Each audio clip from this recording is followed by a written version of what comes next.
What's up, YouTube? It's Coach Blue from Supreme Thrill, Southern Arkansas University, GA, track and field. I want you guys to go ahead and go subscribe to my channel. Today I will be going over an important topic. You guys stay tuned. All right, I wanted to go over a very important topic in coaching. And this is, some people don't like to avoid it. I mean, not really like to avoid it, but some people do avoid it, which is a bad thing. Because this is very important, even in every sport, not even just track and field or football. Any sport that involves two different gender roles. As far as you can say masculine and feminine, but today I'm going to put it in the sex term of male and female. This is a generalization. There's studies been behind this. It's not saying for every case it's the same thing, but a lot of stuff I'm talking about is more of the gist of what you will get and how you will benefit from knowing this stuff. So one of the first things I wanted to go over was so important thing to work with male and female. We know that we are definitely different. So coaching wise, the way they perceive stuff, the way they understand stuff, the way they do stuff is different. It will not be the same. And that's even the same for all males. They may do something different, but remotely close. Let's see. First thing I want to talk about, so building relationships. So how males and female athletes build relationships. Males, you will say males, you ever heard of like a guy in general, like, oh, I'm going to play basketball with the boys. That's a pinpoint of what I'm talking about. Competition and physical activity is a way that male athletes share bonds or create relationships with each other, by using physical activity, some type of competition, stuff like that. That's what influences them. With males, with females, this is really through talking with each other, doing bonding experience of sharing stories. One thing that I noticed, like as being a coach, going to the weight room, I noticed some of my female athletes, it takes them a while before they really get to the workout, because when they first get there, it's kind of like talk, they start talking and sharing stories and talking about their day and stuff like that. This is a thing that, is pretty common between women that happens. And even some of my males do it also. But for the most part, what I notice is like right when we start the workout, we're done stretching, my males are already just racking up the weights. And then sometimes it takes the females a little bit longer. And that's okay. It's perfectly fine because they need that to connect. Connection is a big thing with females. And it's good to understand that so you won't be mad like, oh, you guys aren't getting to work right when they will hop in there, because they need to feel connected, they need to feel comfortable, and then they do as you please. Another thing when having male and female athletes is definitely their communication style is different. With male athletes, it's more black and white, more simple. If you tell them to do something, you don't need to explain it too much in detail. And they won't give you back too much in detail. They get the gist of what you're talking about, or they try to, sometimes you may need to explain it if they don't understand it, but for the most part, communication style is very like, whatever you expect them to do, it should be done, or it goes this way, there's no complicated way. With female athletes, I would say, let me check real fast, I would say it's more in detail. So you will have to go over it in detail exactly what you expect. And the good thing about how I coach, I like to coach everybody in detail because I believe that all athletes should understand what they're doing. You can tell somebody to do this, but what happens when you just tell them to do it is that they will recreate the problem over again. Because they don't understand it. So you can tell them and they'll be like, oh, I did what you told me to do if I tell one of my guys that. But if I'm able to explain it to detail, they start to understand it. And you know what happens when you do that? When they get to a meet and you're not that close and they notice one of their teammates is doing something wrong, or, can benefit for something they're saying because they understood what their coach was saying, they can help them by helping out in detail. Like, oh, in case of throwing, you weren't turning your right hip, enough. Or in the ground, you didn't hold the discus back long enough. Or if you're talking about football, you're up too high and you need to stay down lower and drive your feet more, stuff like that. That's very important for athletes to, hold each other accountable and be, manage themselves sometimes. That's an important thing that can help you out as a coach if you understand that. Another thing, we want to talk about motivation. So female athletes and male athletes are motivated differently. So male athletes, like I said, are more competitive by nature. So to improve, the way they improve on new skills and practice and competition is by can be comparing to other athletes. So if I tell my athlete, oh, such and such, is starting to get there or is throwing farther than you, or maybe even comparing to another school, like, yeah, such and such is doing this, you're going to have to, step it up.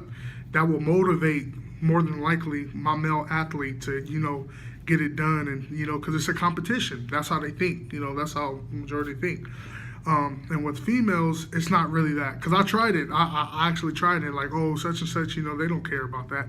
If I say such and such is doing this, they'd be like, oh, okay. You know what I'm saying? But females tend to benefit more when you compare them to their own stats. So if you tell them, like, oh, let's say in the instance of running track, like, oh, you did such and such time, and if you're just right there and you start improving, you're going to get there. And they're more motivated to try to work hard and learn the new skills that'll help benefit them.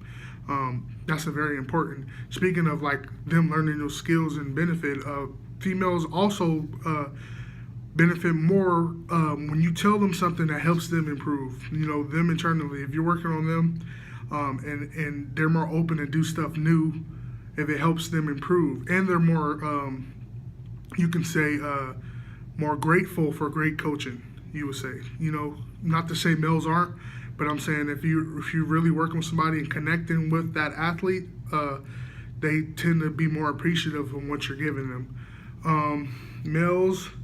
Males sometimes can be, how do you say it? Males can be more convinced in their own technique or skills. Like if you tell them that you get some athletes that are really coachable, that understand, and the easiest one that'll be coachable are those who haven't been coached yet, because they're new to the thing, so they got to learn. But those athletes that you get that have been learning forever, and then you try to tell them something different, more than likely they're more incontent of what they're doing, and it's tough to bring it out of them. But overall, between the both, one of the most important things is to always, as a coach, connect with your athletes, understand the stuff that they go through, not just in track and field, but in their lives. It's important to understand when your athlete comes to practice, they may be having a bad day because of something going on at home or something going on at school. You may yell at them that day and they might not have it, and that might push them to quit. So you got to understand what your athletes are going through. Don't just think that everybody's in the same situation, because more than likely they're not in the same situation. Everybody goes through something different. Everybody deals with stuff differently. So that's very important for you to know. So the gist of that is just understanding how to coach both.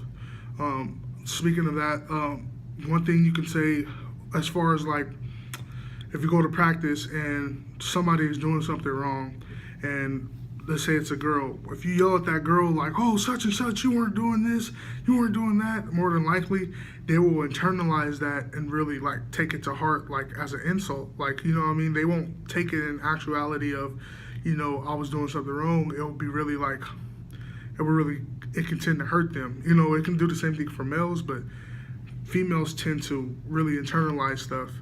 A male, you can motivate him by telling him you're not doing this and you need to do that, or we're gonna suck or something like that. They don't know, a lot of males, they don't want to be known as incapable of doing anything. You know what I mean? It's just that masculinity that's built in the, constructed in the male. But yeah, trying to like yell, you have to be able to hold them accountable, but you have to understand the certain communication style that you're using when you're holding your athletes accountable. And that's the most important thing is, one thing that I learned, if you don't hold anybody accountable, they're doomed to do it over again. So if you let something ride, more than likely they're going to try you. Just like when you're dealing with little kids or something, if your kid did something wrong and you don't tell them nothing, what's going to happen? They're either going to test the waters again and do it again, or they're going to do something worse. So you want to hold your athletes accountable. It's very important as a coach if you want to have a good group, holding them accountable. And why I'm speaking on this, on holding your athletes accountable, hold yourself accountable. In the beginning, because they all feed off of you at the end of the day. You being a leader and their coach, you're somebody that they look up to. You know what I mean? By example, if you're going to practice or if they see you in the streets and you're doing stuff wrong, not saying that you're perfect, but just be an example. Be an example of a good mother or father. Be an example as a great coach. Good, however you want to present yourself, because these kids or these adults, young adults, for the most part of it, they look up to you, believe it or not. So being a good example is important. And if you are a bad example, or if you try to do something tell them something that you're really incapable of doing, they're gonna look at you like a joke. And you don't want that to happen. You want to have a good group. You want to have everybody working together. But in order to do that, you got to understand your athletes. If you don't understand them, they won't understand you, and they won't understand the sport. So building connection, understanding the communication, understanding how these athletes are motivated is important as a coach. So like I said, I would like you guys to subscribe to my channel if you want to hear more.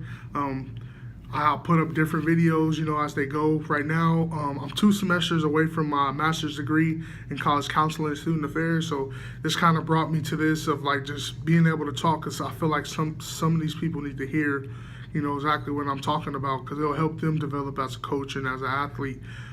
Just knowing this, because it's different stuff that come up, and I'm just like, man, this applies to coaching so much. But just understanding that will help you benefit. So Coach Blue, Supreme Throws, go ahead and subscribe. Thank you.